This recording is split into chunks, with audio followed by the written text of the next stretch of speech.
ನನಗೆ ಹೊಗಳಿದ್ರೆ ಮಾತೇ ಬರಲ್ಲ ರೀ ನನಗೆ. ನಾನು ಯಾರೋ ಹೋಗಿ ಎಲ್ರಿಗೂ ನಮಸ್ಕಾರ. ಜನರಲ್ಲಾಗಿ ಯಾವ ಫಂಕ್ಷನ್ಗೆ ತಡವಾಗಿ ಬರೋದಿಲ್ಲ ನಾನು. ಆದರೆ ಸಲಹೆಯಿಂದ ಹಂಸಲೇಖವ್ರು ನನ್ನ ಹೆಸರು ಬಡಿಸ್ಬಿಟ್ಟಿದ್ರು. ಆಮೇಲೆ ಇವತ್ತು ನಾನು ಬರದೇ ಹೋದರೆ ಅವ್ರ ಬರ್ತ್ಡೇ ಓಕೆ ಆಗೋದೇ ಇಲ್ಲ.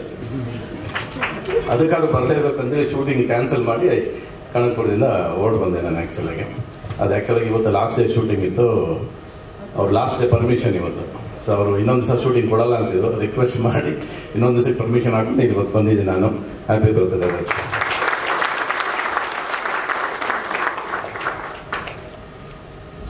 ನಾನು ಎಲ್ಲಿಂದ ಶುರು ಮಾಡಬೇಕನ್ನೋದೇ ಗೊತ್ತಾಗ್ತಿದೆ. ಈಗ ನೀವು ಇದನ್ನು ತೋರಿಸೋದಕ್ಕೆ ಶುರು ಮಾಡಲ್ಲ, ಜನರಲ್ಲಾಗಿ ಶುರು ಮಾಡಲ್ಲ ಅನ್ನೋದೇ ಗೊತ್ತಿಲ್ಲ ನನಗೆ ಇವಾಗ. ಬಟ್ ಅಲ್ಲಿ ನಿಮ್ಮನ್ನು ನೋಡಿದ ತಕ್ಷಣ ಫಸ್ಟ್ ಆಫ್ ಆಲ್ ನನಗೆ ನೀವು ರಾಜನಾಗಿ ನನ್ನ ಪರದೆ ಮೇಲೆ ಮೆರವಣಿಗೆ ಮಾಡಿಸಿದ್ದು ನೀವೇ. ನನಗೆ ನಾನು ಏನೇ ಸ್ಟೇಜಲ್ಲಿ ಮೆರವಣಿಗೆ ಮಾಡಿದರೆ ಮೆರ್ಸಿಗೆ ನೀವು ನಿಮ್ಮ ಹಾಡುಗಳು ನನ್ನನ್ನು ಒಂದು ಕ್ರೇಜಿ ಕ್ಯಾರೆಕ್ಟರಾಗಿ ಕ್ರಿಯೇಟ್ ಮಾಡಿರೋದು. ಎರಡನೇ ಮಾತಲ್ಲಿ ಎಲ್ಲಿಂದ ಶುರು ಮಾಡಬೇಕು ಅನ್ನೋದು ಒಂದು ಪ್ರಶ್ನೆ ನನಗೆ. ಒಂದು ಕೆಲಸ ಮಾಡಿ, ಎಲ್ಲ ಪ್ರಶ್ನೆ ಕೇಳ್ಬಿಟ್ರೆ ಹೇಳ್ಬಿಡ್ತೀನಿ ಅಷ್ಟೇ. ಚೇರ್ ಕೊಟ್ಟರು ಕೂತ್ಕೊಂಡ್ಬಿಡ್ತೇನೆ. ಒಟ್ಟಲ್ಲಿ ಇಲ್ಲಿ ಬಂದ ತಕ್ಷಣ ರಾಜೇಂದ್ರ ಸಿಂಗ್ ಬಾಬು, ನಮ್ಮ ಶಶಾಂಕ್, ನಮ್ಮ ನಂಜುಂಡೇಗೌಡರು ಎಲ್ಲರೂ ನೋಡಿ ಖುಷಿ ಆಯಿತು. ತುಂಬ ದಿವಸ ಆಗಿದೆ ನೋಡಿ ನಿಮ್ಮನ್ನು. ಹಂಸಲೇಖವ್ರು ಬರ್ತಡೇಗೆ ಬಂದರೆ ನೀವೆಲ್ಲ ಸಿಗ್ತೀರ ಅನ್ನೋದು ಕೂಡ ಒಂದು ಖುಷಿ ನನಗೆ. ಈ ಸಿನಿಮಾ ಇಂಡಸ್ಟ್ರಿ ಎಲ್ಲ ನೋಡಿ ಎಷ್ಟೋ ದಿವಸ ಆಗೋಯ್ತು. ಇದು ಸಿನಿಮಾ ಇಂಡಸ್ಟ್ರಿ ಕಾಣಿಸ್ತಿರೋದು ಇವಾಗ ನನಗೆ ಅನ್ನಿಸ್ತಾ ಇದೆ. ಹಂಸಲೇಖವ್ರು ಹೇಳೋದೆಲ್ಲ ಈಗ ಪ್ರಾಬ್ಲಮ್ ಆಗಿರೋದು ಒಂದೇ, ಒಂದು ಬೇಸಿಕ್.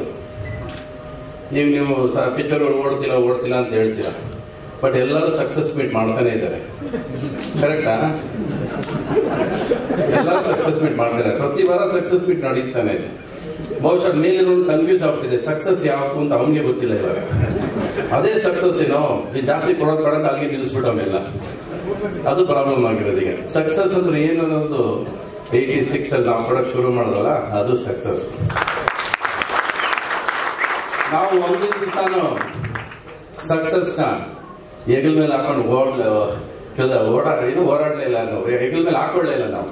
ಯಾಕಂದ್ರೆ ಒಂದು ಸಿನಿಮಾ ಸಕ್ಸಸ್ ಆಗ್ತಿದ್ದಂಗೆ ಇನ್ನೊಂದು ಸಿನಿಮಾ ಶುರು ಆಗ್ಬಿಡೋದು, ಇನ್ನೊಂದು ಸಿನಿಮಾ ಮಾಡ್ತಿದ್ದಾಗ ಅದು ಇನ್ನೊಂದು ಸಿನಿಮಾ ಶುರು ಆಗ್ಬಿಡೋದು. ಸೊ ಈಗ all the time travelling with films. ಕನ್ಸು ಕಟ್ತಾನೆ ಇದ್ವಿ, ಕನ್ಸು ಮಾಡ್ತಾನೆ ಇದ್ವಿ ನಾವು. ಫಸ್ಟ್ ಆಫ್ ಆಲ್ ಏನ್ ಮಾಡಿದ್ವಿ, ಹಂಸಲೇಖ ಹೇಗೆ ಸಿಕ್ಕಿದ್ರು ಎಲ್ಲ ಡೆಸ್ಟಿನಿ ಕ್ರಿಯೇಟ್ ಮಾಡಿರೋದು. ನಾವೇನು ಯೋಚನೆ ಮಾಡಲಿಲ್ಲ. ಯಾವುದೇ ನೀವು ಸಕ್ಸಸ್ ಅನ್ಬೋದು, ನಾವೇನೇ ಮಾಡಿದ್ರು ಕೂಡ, ಇವತ್ತು ಇಷ್ಟು ದೂರ ಟ್ರಾವೆಲ್ ಮಾಡಿದ್ರು ಕೂಡ ಒಂದು ಲೆಕ್ಕಾಚಾರ ಆಗದೆ ಕೆಲಸ ಮಾಡಿದ್ದು ನಾವು. ಲೆಕ್ಕಾಚಾರ ಇವತ್ತು ಸ್ನೇಹದಲ್ಲೂ ಲೆಕ್ಕಾಚಾರ, ಫ್ರೆಂಡ್ಶಿಪ್ಪಲ್ಲೂ ಲೆಕ್ಕಾಚಾರ, ಸಿನಿಮಾದಲ್ಲೂ ಎಲ್ಲ ಪ್ರತಿಯೊಂದಕ್ಕೂ ಲೆಕ್ಕಾಚಾರ, ಮಾತುಗಳಲ್ಲೂ ಲೆಕ್ಕಾಚಾರ ಹಾಕೊಂಡೇ ಮಾತಾಡ್ತೀವಿ ಇವತ್ತು. ಆದರೆ ಇವರ ಸ್ನೇಹ ಮಧ್ಯೆ ಯಾವತ್ತೂ ಲೆಕ್ಕಾಚಾರ ಇರಲಿಲ್ಲ ನಮಗೆ. ಇದರಿಂದ ಏನು ಲಾಭ ಬರುತ್ತೆ, ಇದರಿಂದ ವಾಪಸ್ ಏನು ತಗೋತೀವಿ, ಇದರಿಂದ ರಿಸಲ್ಟ್ ಏನು, ಈ ಸಿನಿಮಾ ಎಷ್ಟು ಖರ್ಚು ಮಾಡಿದ್ರೆ ಏನು ಬರುತ್ತೆ, ಇವೆಲ್ಲ ಒಂದೇ ಒಂದು ದಿವಸ ಕೂಡ ಇವತ್ತವರೆಗೂ ನಾನು ಮಾಡೋ ಪ್ರತಿಯೊಂದು ಸಿನಿಮಾನು ನಾನು ಯೋಚನೆ ಮಾಡೇ ಇಲ್ಲ. ನಾನು ಸಿನಿಮಾ ಮಾಡಬೇಕು, ಆ ಸಿನಿಮಾ ಈಗ ಇರಬೇಕು ಅಂದರೆ ಅದಕ್ಕೆ ಹಣ ಹಾಕೊಂಡು ಹೋಗಿದ್ದೀನಿ, ಸಾಲ ಮಾಡ್ಕೊಂಡು ಹೋಗಿದ್ದೀನಿ, ಖರ್ಚು ಮಾಡ್ಕೊಂಡು ಹೋಗಿದ್ದೀನಿ. ಅದು ರಿಸಲ್ಟ್ ಬಂದಾಗಲೂ ಕೂಡ ನಾನು ಇವತ್ತವರೆಗೂ ಪ್ರೇಮ್ ಲೋಕ ಆಗಲಿ, ರಣಧೀರ ಆಗಲಿ, ಯಾವುದೇ ಸಿನಿಮಾ ಆಗಲಿ ಯಾರಾದ್ರೆ ಲಾಭ ಎಷ್ಟು ಅಂದರೆ ನಾನು ಖಂಡಿತವಾಗ್ಲೂ ಗೊತ್ತಿಲ್ಲ. ನನಗೆ ಸಿನಿಮಾ ಮಾಡೋದಷ್ಟೇ ಗೊತ್ತು. ಪರದೆ ಮೇಲೆ ನಾನು ಅನ್ಕೊಂಡ್ರೆ ಸಿನಿಮಾ ಬಂತ ಸಾಕು, ಅಷ್ಟೇ ಖುಷಿ ಕೊಟ್ಟಿದ್ದು. ಆ ಥರ ಇವರ ಜರ್ನಿ ಶುರು ಮಾಡಿದ್ದು ಸಾಧ್ಯನೇ ಇಲ್ಲ. ಒಂದು NS ರಾವ್ ಅನ್ನೋರು ಇವ್ರನ್ನ ಕರ್ಕೊಂಬಂದು ನಮ್ಮ ಜೊತೆ ಸೇರಿಸ್ತಾರೆ. ಒಂದು ಗಿಟಾರ್ ಇಟ್ಕೊಂಡ್ ಬರ್ತಾರೆ, ಆ ಗಿಟಾರ್ ನನ್ನ ಕೈ ಕೊಡ್ತಾರೆ, ಆ ಗಿಟಾರ್ ತಗೊಂಡು ನಾನು ಬಾರಿಸ್ಕೊಂಡು ಹೊರಟಿರೋದು. ಅದು ಇಷ್ಟು ದಿವಸ ಜರ್ನಿ ಟ್ರಾವೆಲ್ ಆಗಿದೆ.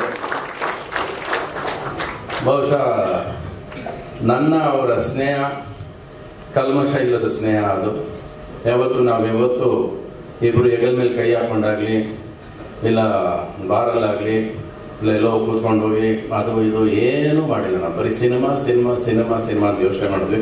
ಎಲ್ಲೋ ಕಾರ್ಡ್ಸ್ ಆಡ್ತಿರ್ಬೇಕಾದ್ರೆ ಕಂಪೋಸಿಂಗ್ ಅಂದ್ರೆ ನೀವು ನುಗ್ಗಿರ್ತಿರ್ರಿ, ನೀವು ಅಕಸ್ಮಾತ್ ಅಲ್ಲಿ ಬಂದ್ಬಿಟ್ಟಿರ್ತೀರ. ನಿಮ್ಮನ್ನು ಕರೆದ ಕಾರ್ಡ್ಸ್ ಇವತ್ತು ಆಡೋದು ಇಲ್ಲ, ನಿಮ್ಮನ್ನು ಕರೆದ ಕಂಪೋಸಿಂಗ್ ಟೈಮಲ್ಲಿ ಕಾರ್ಡ್ಸ್ ಆಡೋ ಹುಚ್ಚು ನನಗಿಲ್ಲ ಅಲ್ವಾ? ಅಕಸ್ಮಾತ್ ಆಗಿ ಬಂದಿರ್ಬೇಕು ನೀವು. ನಾನು ನಿಮ್ಮನ್ನು ಕರೆಸಿ ಕಾರ್ಡ್ಸ್ ಆಡೋ ಅಷ್ಟು ಸಿನಿಮಾ ಮೋಸ ಮಾಡೋದಿಲ್ಲ ನಾನು ಆ ಸಿನಿಮಾ ಅಷ್ಟು ಹುಚ್ಚು ಕಾರ್ಡ್ಸ್ ಇಲ್ವೇ ಇಲ್ಲ ನನಗೆ. ನೀವು ಪಾಪ ನೀವು ಹಿಂಗೆ ಹೇಳ್ಬಿಟ್ರಿ ನನ್ಗೆಲ್ಲ ಟೈಮ್ ಬತ್ತಿದ್ದು ನಾನು ಇವಾಗ ಕಾರ್ಡ್ಸ್ ಆಡ್ಕೊಂಡು ಇವ್ರು ಕಳೆದೆ ಅಂತ. ನಮ್ಮಿಬ್ಬರು ಕಂಪೋಸಿಂಗ್ ಇದ್ದಿದ್ದೆಲ್ಲ ಬೆಳಗಿನ ಜಾವ 4:30. ಮೋಸ್ಟ್ ಆಫ್ ದ ಟೈಮ್ ನೀವು ತುಂಬಾ ಬ್ಯುಸಿ ಆಗ್ಬಿಟ್ಟಿದ್ರಿ, ನೀವು ಓವರ್ ಕ್ರೌಡೆಡ್ ಬ್ಯುಸಿ ಇದ್ರಿ ನೀವು. ಅದರಿಂದ ನೀವೆಲ್ಲ ಸಮಯ ಬಂದು ನಾನು ಕಾರ್ಡ್ಸ್ ಆಡೋ ಟೈಮಿಗೆ ನೀವು ನುಗ್ಗಿರ್ತೀರ ಅಲ್ಲಿ. ಯಾಕಂದ್ರೆ ಸಾಕಷ್ಟು ಸಿಪಾಯಿ ಸಿನಿಮಾ ಕಾರ್ಡ್ಸ್ ಆಡೋ ದುಡ್ಡಲ್ಲಿ ಗೆದ್ದಿರೋದ್ರೆ ಎಷ್ಟೋ ಸಿನಿಮಾ ಆಗೋಯ್ತು ನನಗೆ. ಅಂದ್ರೆ ಗಳಿಗೆ ಅಷ್ಟು ಚೆನ್ನಾಗಿತ್ತು ಅವಾಗ. ಆದ್ರೆ ಗಳಿಗೆ ಕೆಲವು ಸರಿ ನಡೀತಾ ಇರುತ್ತೆ. ಈಗ ಕ್ಯಾಸಿನೋ ಕೂತ್ಕೊಂಡ್ರು ದುಡ್ಡು ಮುಂದೆ 1 ವರ್ಷ ಕ್ಯಾಸಿನೋ ದುಡ್ಡಲ್ಲಿ ಬದುಕಿದ್ದೀನಿ ನಾನು. So casino gambling has been my life. Cinema ಮತ್ತೆ ಗ್ಯಾಮ್ಲಿಂಗ್ ಅಂತ ಅನ್ಬಿಟ್ಟು ಅದು ಗ್ಯಾಮ್ಲಿಂಗ್ ನಡ್ಕೊಂಡ್ ಬಂದಿದೆ. ಈಗ 2 ವರ್ಷ ಆಯ್ತು ಗ್ಯಾಮ್ಲಿಂಗ್ ಆಡಿ ನಾನು. ಗ್ಯಾಮ್ಲಿಂಗ್ ಹೋಗೋದಿಲ್ಲ ಇವಾಗ. ಅಂದ್ರೆ ಇವಾಗ ಸಿನಿಮಾ ಮಾಡ್ಬೇಕಷ್ಟೇ, ಹುಚ್ಚಿರೋದು ಸಿನಿಮಾ ಮಾಡ್ಬೇಕು. ನೀವು ಕೇಳೋದು ಏನಕ್ಕೆ ರಾಮಾಚಾರಿ ಮಾಡೋಕ್ಕಾಗಲ್ಲ, ಹಳ್ಳಿ ವೆಸ್ಟ್ ಮಾಡೋಕ್ಕಾಗಲಿಲ್ಲ ಅಂದ್ರೆ. ಈಗ ಹುಡುಗಿ ಹಿಡಿದ್ರೆ 63ರಲ್ಲಿ ನೀವು ಹುಡುಗಿ ಇಟ್ಕೋಬೇಕಾ ಅಂತಾರೆ. ಇಟ್ಕೊಳ್ಳಿಲ್ಲ ಅಂದ್ರೆ ನೀನ್ ಇಟ್ಕೊಳ್ಳಿದ್ರೆ ಯಾರು ಇಟ್ಕೋತಾರೆ ಅಂತಾರೆ. ಇದೊಂಥರ ಈ ಇಮೇಜ್ ಕನ್ಫ್ಯೂಷನ್ ಇದೆಯಲ್ಲ, ಈ ವಯಸ್ಸಲ್ಲಿ ಬೇಕಾ ಇವನಿಗೆ ಅಂತಾರೆ. ನನಗೆ ವಯಸ್ಸಾಗಿಲ್ಲ ಅಂತ ನಾನು ಅನ್ಕೊಂಡಿರೋದು. ಇವತ್ತು ಇವರೇ ವಯಸ್ಸು ಮಾಡ್ತಾರೆ, ಆಯಸ್ಸು. ನನಗೆ ಇವತ್ತವರೆಗೂ ವಯಸ್ಸು ಆಗಿಲ್ಲ, ಆಯಸ್ಸು ಆಗಿಲ್ಲ. ನನಗೆ ಸಿನಿಮಾ ವಿಷಯ ಬಂದಾಗ ನನಗೆ ಯಾವತ್ತೂ ಆಗಿಲ್ಲ. ನಾನು ಇವತ್ತು ಸಿನಿಮಾ ಒಳಗೆ ಬಂದಾಗ ಆ ಪ್ರೇಮ್ ಲೋಕದಲ್ಲಿ ಹೆಂಗ್ ನುಗ್ಗುತ್ತೆ ಹಂಗೆ ನುಗ್ತೀನಿ. ಇವತ್ತು ಹೀರೋಯಿನ್ ಬಂದ್ರೆ ಕೈ ಹಿಡಿದು ಅನ್ಕೊಂಡು ಹಿಂಗೆ ಇಟ್ಕೊಂಡ್ಬಿಡ್ತೀನಿ ನಾನು. ನನಗೆ 63 ಅನ್ಸೋದೇ ಇಲ್ಲ ರೀ ನನಗೆ. ಎಲ್ಲ ಸೇರಿ ನೀವೇ 63 ಮಾಡಾಕಿದ್ದೀರಾ. ನಾನು 36 ಆಗಿಲ್ಲ, ಆಕ್ಚುಲಿ 24ಕ್ಕೆ. ಇವತ್ತು ನನ್ನ ಜೊತೆ ಮಕ್ಕಳು ಒಂದು 25 ಜನ ಮಕ್ಕಳು ಆಕ್ಟ್ ಮಾಡ್ತಿದ್ದಾರೆ. ಶೂಟಿಂಗ್ ಮುಗಿಸ್ ನಡ್ಕೊಂಡು ಹೋಗ್ತಿದ್ರೆ ಅವ್ರೆಲ್ಲ ಹಿಂದೆ ಮುಂದಕ್ಕೆ ಹೋಗ್ತಾ ಇರ್ತೀವಿ. ಏನ್ ಸರ್ ಇಷ್ಟು ಫಾಸ್ಟ್ ಆಗಿ ನಡೀತಾರೆ ಅಂತ. ಅಯ್ಯೋ ನಾನು ಅವತ್ತಿಂದ ಇದೇ ಸ್ಪೀಡ್ ಅಲ್ಲೇ ನಡೆಯೋದು, ನೀವು ಸ್ಲೋ ಇದ್ದೀರಾ. ನಾನು ಮುಂದೆ ಕೊಟ್ಟಾಗ್ತಾ ಇದ್ದೀನಿ ಪ್ರತಿ ಸಾರಿ. ಸೊ ಯಾವುದೇ ಸಿನಿಮಾ ಮಾಡೋದು ಸರಿ, ಏಕಾಂಗಿ ಮಾಡೋದು ಸರಿ, ಯಾವ್ದೋ ಒಂದು ಬೇರೆ ಹತ್ರ ಸಿನಿಮಾ ಮಾಡ್ಬೇಕಂದ್ರೆ ಸರಿ, ಅದು ಸೋಲ್ ಆದಾಗ ನೀವು ತುಂಬಾ ಮುಂದೆ ಇದ್ದೀರಾ ಸರ್ ಅಂತಾರೆ. ಆಗ್ಬಿಡ್ತಾರೆ, ನಾನು ವಾಪಸ್ ಹಿಂದಿ ಕಳ್ಕೊತಾರೆ. ಮತ್ತೆ ನಾನು ರೀಮೇಕೋ ಏನೋ ಒಂದು ಮಾಡ್ಕೊಂಡು ಬದುಕ್ಬೇಕಲ್ಲ, ಏನೋ ಬದುಕ್ಬೇಕು ಒಂದು first survival is the fittest. First ಬದುಕ್ಬೇಕು, ಕನಸು ಕಟ್ಟಬೇಕಾದ್ರೆ ಕೆಲವು ಸರಿ ಸೋಲ್ತೀವಿ ನಾವು.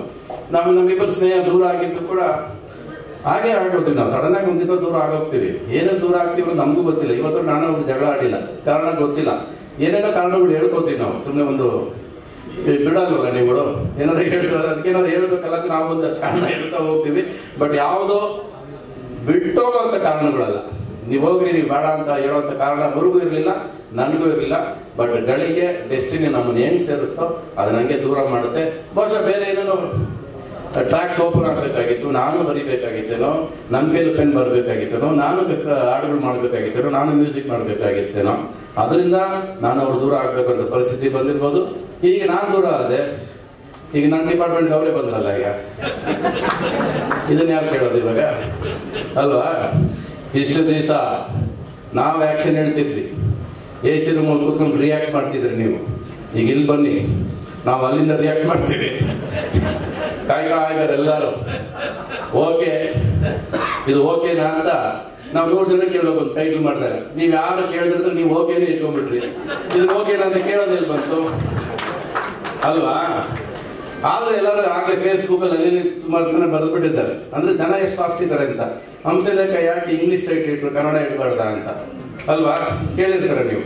ಅದಕ್ಕೆ ನಾನು ಒಂದು ಹೇಳ್ತೀನಿ, ಓಕೆ ಕೆಳಗೆ ಸಾ ರಿ ಹಾಕೊಂಬಿಡಿ. ಸರಿ, ಸ್ವರನೂ ಆಯ್ತು, ಸರಿನೂ ಆಯ್ತು, ಮುಗಿದೋಯ್ತು. ಕನ್ನಡ ಕೆಳಗಡೆ ಓಕೆ ಹಾಕ್ಬಿಡಿ. ಮುಗಿದೈತಲ್ಲ, ನಿಮ್ಗೆ ಹಾಕೊಂಡ್ರೂ ಬೇಡ ಅಲ್ವಾ? ಸ್ವರ ಇದೆಯಲ್ಲ ನಿಮ್ಗೆ, ಅದಕ್ಕಿಂತ ಏನು. ಸೊ ಏನೇ ಮಾಡಿದ್ರು ರಾಜು, ನಿಮ್ಮ ನಾನು ಹೃದಯ ಆದ್ರೆ you are my heartbeat. ನನ್ನ ಲೈಫಿನ ರಿದಮ್ ನೀವು. ಸೊ ನಿಮ್ಮ ಲೈಫ್ ನನ್ನಷ್ಟೇ ಫಾಸ್ಟಾಗಿ ಹೊರಡಲಿ, ಇದೇ ಥರ ಡೈರೆಕ್ಷನ್ ಮಾಡಿ ಗೆಲ್ಲಿ. ನಿಮ್ಮ ಜೊತೆ ನಾವು ಯಾವಾಗಲೂ ಇರ್ತೀವಿ ಸದಾ. ನಾನಲ್ಲ, ಇಡೀ ಕರ್ನಾಟಕ ನಿಮ್ಮ ಜೊತೆ ಇರುತ್ತೆ. ಇದೆಲ್ಲರೂ ಬಂದಿರೋದು ನನಗೆ ರಾಧಾನಂದ್ ಸಿಂಗ್ ಹೋಗಲ್ಲ ನೋಡಿದ ತಕ್ಷಣ ನನಗೆ ಬಣ್ಣದ ಗೆಜ್ಜೆಲ್ಲ ನೆನಪಾಗೋಯ್ತು ನನಗೆ. ಅಂದರೆ ನಾನು ಕೊಲಗೌರವ ಸಿನಿಮಾದಲ್ಲಿ ಇಷ್ಟೇ ಇರಬೇಕಾದ್ರೆ ಅವ್ರು ನನ್ನ ಫಸ್ಟ್ ಸಿರೋಟಲ್ ಫೋಟೋ ಹಿಡಿದವ್ರು ನನಗೆ.